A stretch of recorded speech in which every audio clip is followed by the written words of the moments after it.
And then every day we've worked till about 4 o'clock, from 7 to 8 to 4. This morning I started at 6 to go ahead and get some preliminary stuff done before the crew got here. We draw all the lines on the ground so we can tell exactly where we want to go with it, and then we just follow the lines. It's high school physics. Probably the first day out onto the parking lot, we probably made about 75 feet. And then once we did that, we did the show on Wednesday morning for the media, which we just rolled. We were all set up and just ready to roll, so we rolled over to across the rest of the way across the parking lot and on to where the grass started.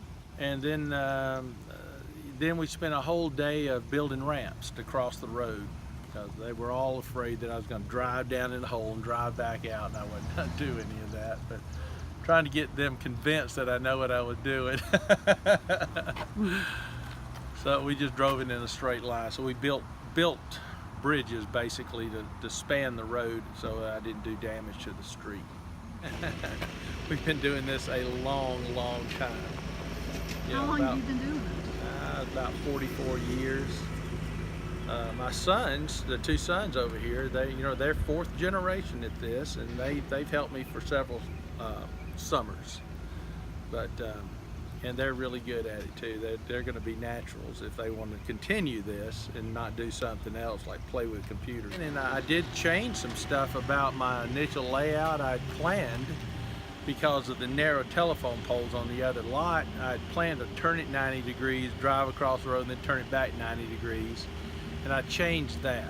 And I changed some places where dollies went, according to what I told the gas company, to make it balance better. But other than that, that's a normal thing. We balance the building, and we eyeball where we think everything's going to go, and then once we have it on hydraulics, we can tell exactly what all the pressures are, and we had the pressures with it all the way around within just a couple hundred pounds. So we weighed a little over 400 tons. Next week we're going to come in and level the building. Right now it's just a little bit out of level, but we'll level up the building, get the dollies out from under it. We'll let it down as far as I can without going through the footings. And we've got some piers to pour underneath, so we got a little bit of foundation work footing work to do for the foundation. And once I get all the dollies out and it down, then we're going to bring in some masons and build a foundation underneath. Well, not I got married, but we got married. My wife and I got married here at the church.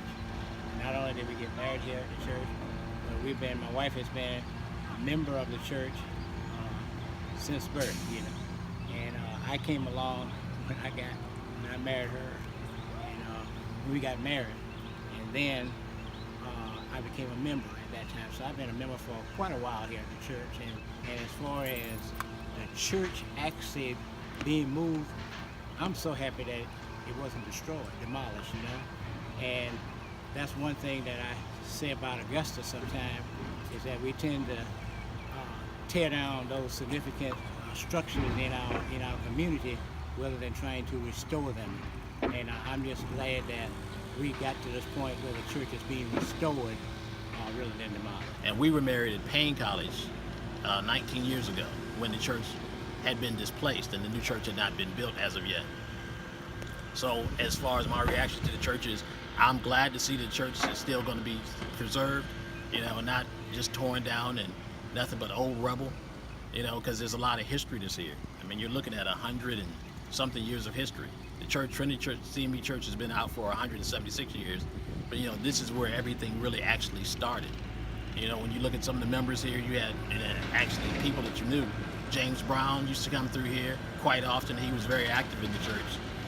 I looked at pictures of him back in the 1970s, and he said, "Is that James Brown?" And he was involved with the youth choir, and he would come by sometimes at Easter and just sing a song, and just come by to visit. So there's a lot of history here in the church and a lot of important people here. And it's great to be involved in the community and to have some help for the community. And you've been an example for the people in the community.